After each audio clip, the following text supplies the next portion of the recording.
guys, welcome to another episode, and today we're going to do a quick tech tip on how to replace your fuel sending unit in your classic Fiat 124 Spider. All you need is a flathead screwdriver and a small socket set, and you'll be able to swap it out in a matter of minutes, and I'm going to show you how to do it. The first thing you're going to want to do is pop your trunk to get to your fuel tank.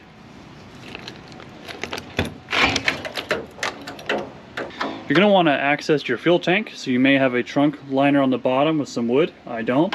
But in your case, you would just lift it on the driver's side of the car to access your fuel tank here. And this is going to be your fuel sender. So what you're going to want to do is mark the orientation of your wires. Red and gray to the bottom, blue and yellow to the top. And then we're going to start removing these 7mm nuts to pull out our fuel sender.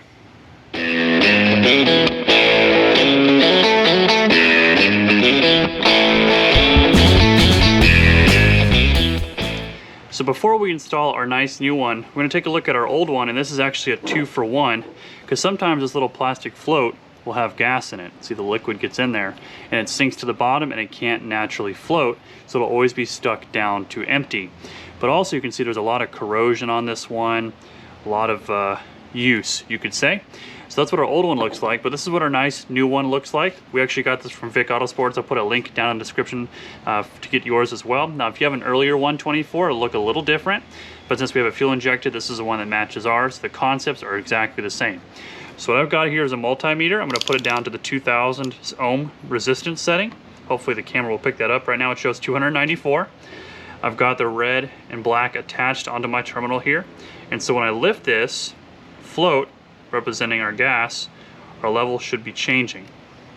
If I get my connections on here good enough, there we go, and we can see the number starts to drop as we get all the way up to full. So when we come over to our other side, to our bad one, we do the same test.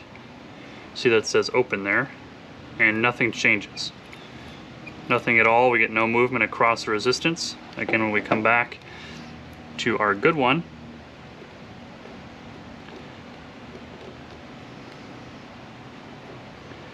immediately we get a reading, and that level changes as we increase. It gets lower and lower and lower down to 45 is at absolute full. So that's how you can tell if your sender is bad, and we already knew ours was bad because it's not reading our gauge at all. But before you go and dive in, just buy a new one. That's a good way to test it. Check that float for gas and across the terminals for resistance on a multimeter to make sure it's working.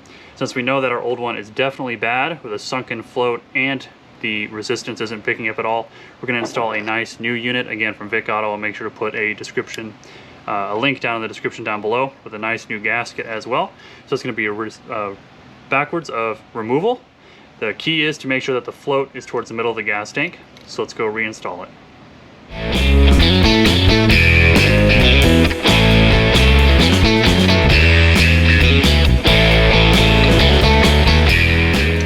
We're inside the car now here with our gas gauge, which was not working before. We're going to put the key in, and if this is done correctly, we should see a reading on the gas tank.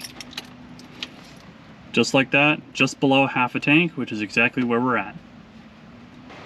Alright, and just like that, you can get your gas gauge up and working all over again with a brand new fuel sending unit. If you are in need of one, I'll make sure to put a link down in the description down below for Vic Autosports where you can pick one up for your specific application. Now, your year may be a little different, but the concept is exactly the same. The ohm reading, how we did that test on the table here, is exactly the same on how to test your fuel sender unit to see if you need a new one. But just make sure you get the right one for your right year. Again, the concept is the exact same. All you need is just a couple sockets and a flathead screwdriver. Now, if you don't have the socket set for it, it is a 7mm. Yours may be an 8, but if you even have a box and wrench, you can do this job in, again, just a matter of minutes. Super easy to do and get your gauges working again. Thank you guys so much for watching. I really do appreciate it. So make sure you like, comment, and subscribe. Subscribing really helps the channel, so please make sure you do that as we continue to grow and bring you here free content on YouTube. Thank you guys so much for watching. I really do appreciate it. And until next time, we'll see you.